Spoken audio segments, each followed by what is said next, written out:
what is up, my tricksters? Happy Friday! That's when this video is going to come out, right? Right.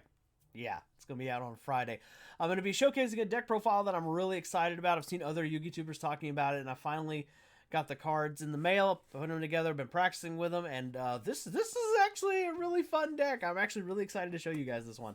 I didn't think I was going to enjoy it quite as much as I did, but even though I've been kind of like getting cards for it for a while now, when players see the deck list, like guys from my locals will be like, hey, I remember trading that card to you.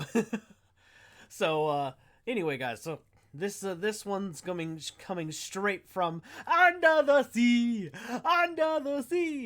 Ben, what are you doing? Knocking that off!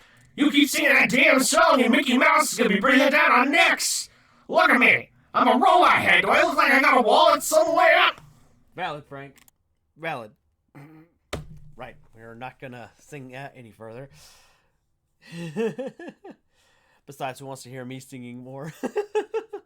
But yeah. So this one's gonna be... I know, I'm laughing at my own joke. Anyway, guys, I want to remind you guys, if you want to support the channel, make sure that you check out the links in the description. There's two ways you can do that. You can buy my merch. You know, you can get some stuff with Frank's head on it, or you can check out your playmats and get yourself some sleeves with your own design on the back of them. They pretty much do anything, and I get a little kickback every time you buy something from them using my link or the code, which it also will be in the description. You can it's right next to the link. Anyway, so go check that out, and yeah, let's go into that. Let's get into that replay footage, and then we'll go to the deck profile.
All right, there you have it, guys. That was the replay footage, and let me tell you, this deck is hell of impressive to me. Like, oh my god, it is just so much fun. I mean, Damn.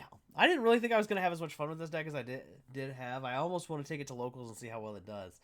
Uh, Maybe after I finish making a sideboard for it, because, you know, that's literally what all of my gameplays had, like, pretty much that in it, is the side options. I know they're not great.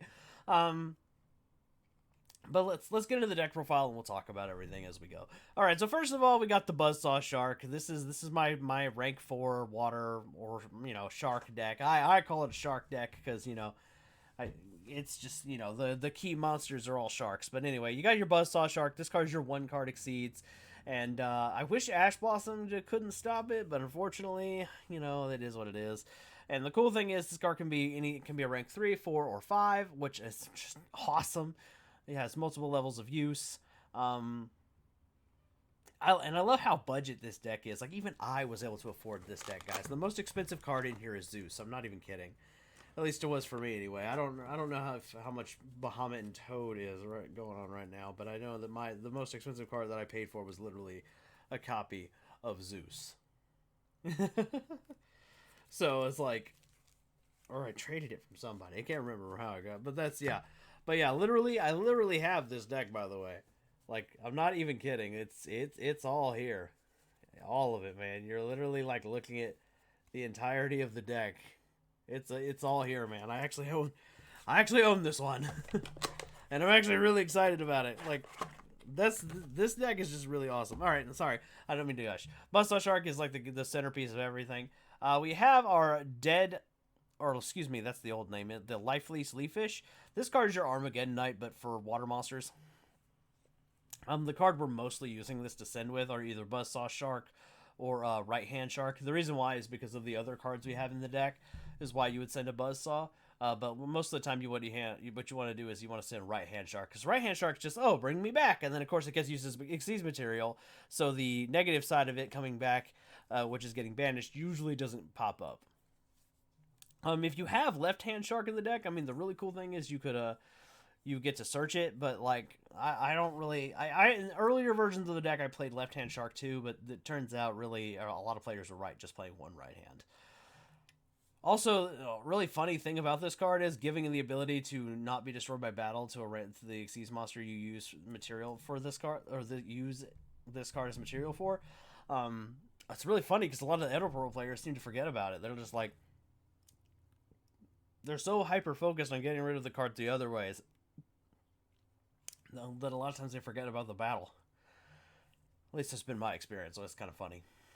Then we got Lantern Shark. This is probably the weakest monster in the deck, but I still want to play it because obviously my card pool is a little bit limited, and as you guys know, most of the decks that I'm going to showcase to you guys are limited to my own card pool. That's not always the case, but a lot of times they are. So the idea with the Lantern Shark is this card, you summon it, you get to summon one for free. So it's the Goblinberg, if you will, of the water deck. There's really not too much to say to that. The other thing is, like, he's like Buzzsaw Shark, where it's like also it can be a 3, 4, or 5. So that kind of, there is one Xyz monster in the extra deck that this would come up for. So you know, I want to play 3. You don't have to. Please feel free to look at other people's water decks to kind of get an idea how you want to play yours. I'm just playing with mine this way because these are the cards I have available to me. White Stingray, believe it or not, this card is actually a really good extender, at least in my experience. Like, ditching spare cards I can't use. I mean, there are cards I have to play 3 of. Like, I have to play, like, triple of the Angler and triple of the Lantern Shark, you know what I mean, for consistency's sake. But the Stingray at least gets rid of those cards, those extras that I can't use right away, and allows me to keep summoning water monsters so I can keep playing on the field. So it's an extender. It's a -1, so be cautious when using. But you know, it's a free summon. So, and most of the time with the way this deck kind of plays, it may not necessarily, a -1 may not necessarily matter. Then we got Ice Knight. This card is like if you guys are ever familiar with the Thunder family deck, the Ice Knight is kind of like any of the Hunders in the Thunder family deck but for water monsters. So initially, the intention of the card's use was so you could summon Ice Knight, activate effect, immediately tribute summon it for like Mobius the Mega Monarch. That's kind of like the the intended use of this card. But because it doesn't limit you outside of like limiting you to water monsters after use of its effect to normal summon again, you still get to pretty much do whatever you want. You're just, after you summon it, you activate now. You get an extra normal summon, and that's really all there is for it. The only limitation is you're trapped into water, which we're only playing water, so it's kind of a non-issue. Anyway, the other really cool effect that actually does come up that a lot of people forget about is that it gains 400 for having aqua monsters on the field, other than, and including itself. Like when you normal summon Ice Knight, he's at 1700 by his own effect. If you happen to play another aqua monster, he goes up to 21, and that's just funny. A level 4 monster that's a beat stick, basically, if you get two of them out there. Silent Angler, this is the one that you kind of are like, but you kind of need to play it. This is why we're also playing the White Stingray, because it kind of gets rid of the extra anglers that we can't use right away. So you play once you play Angler, you can't special summon, from the hand anymore. So this is the last special summon that you're gonna do. Is your Silent Angler. So then you have your Silent Sea Nettle, which is also kind of like your Angler, except this effect is just a hard once per turn. So Sea Nettle isn't like Angler, where it locks you out of special summoning if you special summon it too soon. But Sea Nettle's like, it's kind of like your 4th, 5th, and 6th copy of Angler, or vice versa. These cards are kind of interchangeable, but they they serve the same purpose. The really cool thing about Silent Sea Nettle, though, is that it's kind of like the Leaf Fish here. Whereas the Leaf Fish lets you shuffle fish monsters back, this one just says shuffle water monsters. The difference is the Leaf Fish gives you back a card, and this card doesn't give you back anything. It just lets you shuffle back, which actually can be important for the cards we play in the extra deck. So it kind of balances out that way with the targets. Then we got the Tenyu Spirit Sithana or whatever. I don't know if that's how you say its name, but basically the Water Tenyu Spirit. Basically we're playing this card because it's a Photon Thrasher for water for this deck. Basically, it's just a free special summon if you don't have anything else on the field.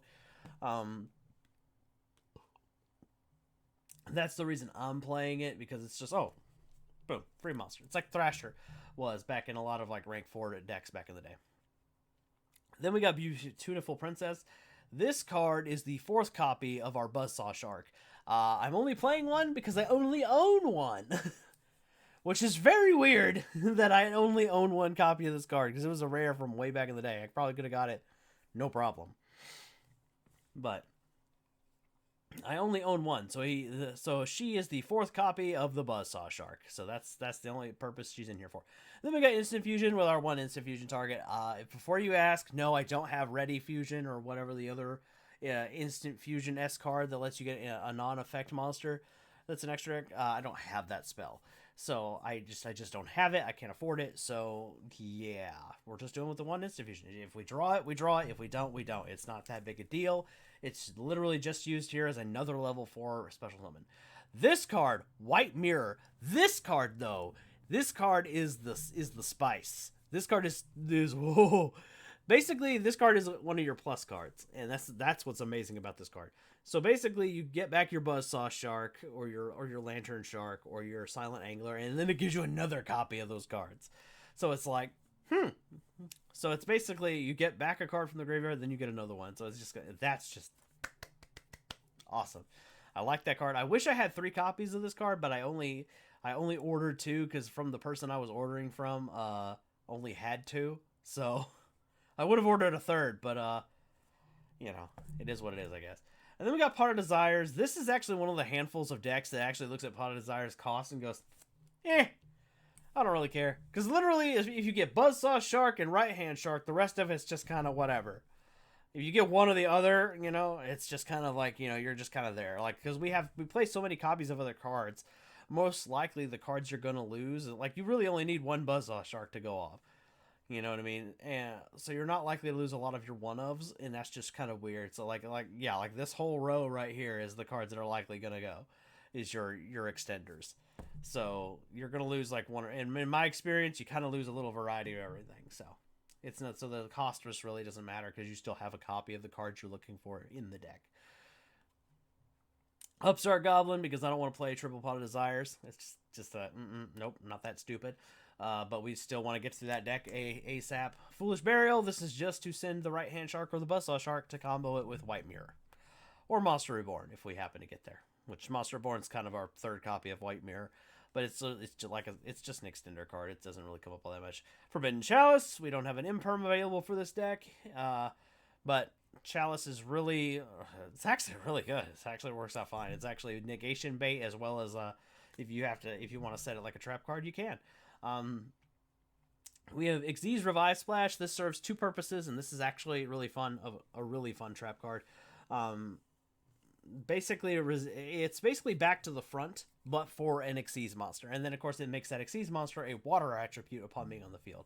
Now, does that come up often? No, not really. But you know, what are you going to do? The point is, usually you're wanting to bring back your Kriegan here, more than likely. Or you want to bring something back so you can use its other effect, which is to banish itself from the graveyard to go for one rank higher. So there's actually a really fun move here that you can do with that. And it's actually, it still works like a trap card. There's no, phase specificness to it. So that's kind of fun. Alright, then we got Torrential Tribute, because this combos with the Kriegan, which is hilarious. And then, of course, you got your Gozen match. If I only own 2. If I had 3, I would play 3, but I only own 2, which is really weird because I could have swore I had a play set of this, but, whatever. Basically, you get this plus the Krieg, and your opponent can't play Yu-Gi-Oh! Depending on what they're playing. Although, the Edo Pro people have a sick sense of humor, I think, because every time I happened to open it, the opening hand, I would get Gozen, didn't draw into it later. It was kind of funny because every time I opened with it, I just happened to be up against a water deck. Either I was a mirror match or I was up against Necroz. I think I even played a game against Gishki once where I was like, are you kidding me? This was any other deck. It was driving me crazy, but it is what it is. Some people are I remember one game was even ice barriers, if you guys can believe that. And I was in the competitive sphere dealing with that weirdness. Anyway. The Gozen match thing was just, it just seemed like 4 out of the 5 games that it actually popped up in testing where I actually got the combo off. It didn't matter because they were up against water decks. Very annoying. Anyway, let's go to the extra deck. You got your Mud Dragon, which is really funny because there's been a handful of games where I just go Instant Fusion, make Mud Dragon, and then and then they get frustrated because they can't do anything else. They can't a lot of their outing stuff, they're Eldritch and Sky Striker, a lot of their stuff targets, so you just make the Mud Dragon and then you make all your other plays and then watch them go, I can't do anything, because that stuff targets. It's pretty funny. Anyway, that's not always going to happen, but it is funny. I use Mud Dragon because, like I said, I don't have the other, I think it's called Ready Fusion, and I don't have the rare fish or whatever, the target that's a level 4 water. Because I don't have those cards, I'm using what I have. So I have Instant Fusion because it's a guaranteed level 4 monster from the extra deck, and then this card, just Mud Dragon, just also being a level 4 water monster, just also happens to have the advantage of protecting my water monsters from targeting, because I'm not using its effect to change its attribute most of the time. Zeus is the most expensive card I have in the deck, and I only have 1 copy, but I really only need 1 copy, in my experience. Actually, most of the time I don't even go into it. Most of the time I'm winning because of the other stuff that's in here, but the Zeus, if it pops up, it pops up, and that sending trick is uber handy, and it's the stats being huge is just helpful. So yeah, the next one we have is Vespanado. You guys have probably seen this before if you're a fan if you've been a long time follower of mine. You guys have probably seen Vespanado here and there. Vespanado just basically gives me back monsters upon dying. It's also a piercer type thing, so and it rarely comes up, but there's a specific combo I have it in here for. I think most of the time if I was going to use it, I'm just going to be bringing it back so I can, get back Buzzsaw Shark and hopefully make plays on my turn with it. Alright, so we got Valiant Shark Ray Lancer. This card is kind of like the Krieger here, except that you have to have another Xyz monster on the field to get its popping effect off. But it doesn't care about the attribute of the monster you're trying to blow up, so there's that. And it detaches material from any monster, any Xyz monster, not just itself. So that's kind of really cool and neat. I kind of like that idea. And then, of course, if another water monster gets destroyed by battle, I get to get a yeah, I get to basically pick a spell or a trap card to put on the top of my deck, which I think is really handy because it basically means it's like, oh, if I happen to get that effect off, it's like, oh, winning more with White Mirror or Forbidden Chalice or whatever, you know? You're really just using it as probably like a third or fourth pop. This deck is basically just the master of like, no, you can't have monsters. All right, you got your Bahamut Shark here. I only own one, that's why I'm only playing one. I know a lot of players are playing like 2 and 2. They're playing 2 of this, 2 of the Toad. I'm only playing the one because, you know, I only have the one. So, working with what you got. Then we got the Hope Woven Dragon Spider Shark. Basically, this shark is really interesting. It's basically lowers the opponent's attack points of their monsters, which does come up a little bit. But if this card also dies, it gives you back a monster, so that's very much in the same vein as Vespanado. There was even one game I remember where this card crashed with another monster that had 2,600 points, then got me back Bahamut Shark, and then that was dead in the graveyard, and then I got to punch it with 26. So it's like I didn't really give up anything. It was kind of fun. And then you got Tornado Dragon. We need to get rid of that back row. Back row needs to yeet. Baguska. I wasn't initially playing Baguska in this deck initially, but there was a handful of games where I realized, because I own one, I probably should have it in here. There was just a few games where it just did not matter that my monsters could pop stuff. It would have mattered more if they could just say, no, you can't attack. There was a few decks like that where it was just like, oh god. So Baguska's in here now to kind of prevent that kind of nonsense from happening. I basically go, nope, stall. This card's also in here to combo with Vespanado because it can only stall for so long. So if nothing else, I can stall for as long as I can, then trade it in for a Vespanado. So at least I traded in, you know, a wall for a beat stick, and maybe I can have accumulated enough resources or countermeasures to finish the fight. That's the hope. The next one we have Silent Honor Arc, which we need water monsters that really help us do things. And Silent Honor Arc actually does come up with it, because basically, as you guys probably, I think there's going to be an Eldritch replay in there, if I recall correctly, where I could take a monster I couldn't kill in battle or by card effects. So there's that actually does come up. Unfortunately, it targets, but But speaking of things that target, guess what doesn't target? This badass boss monster. Oh my gosh. I didn't realize how much I was going to like this card when I picked it up, because I was thinking, oh yeah, it'll probably be good. It's alright. No, this card's amazing. This thing is fan-frickin-tastic. So basically, he turns everything into a water monster. Then quick effect, you get to pop water monsters. I think except only the ones your opponent controls. It would have been too broken if you could pop your own stuff, let's be honest. But basically it's turning everything into water. So like if you have something like Goes the Match face up and this card's a face up, you get to keep the monsters that you have, like Baguska or Tornado Dragon, that aren't water monsters. You get to keep them because he's turning them into that. So that's just really fun. And then, of course, the whole, like, non-targeting destruction. I blew up, there in one game, I remember I blew up an opponent's Mud Dragon. Because he doesn't target. I only get to pop one, but for some reason he doesn't target. And then, of course, upon being destroyed, whether by battle or card effect, we get these two guys, the Stealth Kriegan Spawn. And this card, upon dying, gives you back this guy from the graveyard. So basically, it's kind of like a little mini loop. And then, of course, this card also has a quick effect. Non-target, destroy a water monster. It's just... And then, of course, that can combo if you're not trapped under water monsters. It's easy. Easy Zeus. Easy Zeus. And it's just like... Or, you know, if you're still not trapped under water monsters, but there are stuff to blow up, you blow them up, and then you turn them into Vespanado. So you trade it in and get a bigger monster. That's just awesome. Or, fun, if you have Xyz Revive Splash in the graveyard, turn any of these 4 guys into one of the 5s, which is the Valiant Shark, which is the one I go for. I remember one game where I lost all the materials in the Bahamut Shark, but I kept it long enough because of it. I remember I used Right Hand Shark so it didn't die in battle, and then I used this to turn it into that, and then I got to pop more cards. Then you got Abyss Dweller, which this means everybody gets a power boost, and if you happen to have this guy plus the Kriegan, weird monsters that don't normally get a power boost get a power boost. That's just funny. Like Abyss Dweller is given things like Tornado Dragon and Baguska power boost, and that's just amazing to me. And then of course you got our obligatory Totally Awesome, because this is our Dex Negate, and it's a really good one. I think the best thing you can do, because I believe Totally Awesome is easier to get a hold of right now than Bahamut Shark. So the really good thing to do is to make sure that you have, keep it. I think the best thing to do is keep it even. Go 1 for 1. You know what I mean? Because the toad can put itself back. If the Bahamut Shark survives, you just can summon the same toad.